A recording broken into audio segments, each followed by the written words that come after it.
Tulikuwa tunapeana ka soft loan na sasa tuko na hasira mingi sana sababu siku ya Jumanne wakati kulikuwa na maandamano waliweza kubeba ile container yetu ambayo tulikuwa tumeweka ofisi yetu ambayo tulikuwa tumeajiri mtu alikuwa hapo, dokumenti zetu zote ambazo zilienda hiyo siku na zikaenda kuchomewa pale Matakari.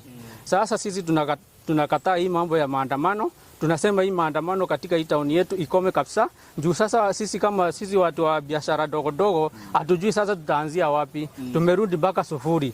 Asante sana kwa Madam Governor. Kwa maana hiyo pesa anatupatianga ya ndogo dogo huku anatutafutia summit. Tunapata pesa kama watu wa bodaboda tunaekanga hapo ili aweze kuwa ya kutuinua mambo ya biashara. Lakini sasa hatuna kwa kwenda kwa maana hata ofisi yetu ilivunjwa. Tunaomba hawa agency kuwa wanapofanya migomo badala ya kubeba mawe wahifadhi kura zao vyema ndio waweze kubadilisha uongozi utakaokuja mnamo mwaka 2027.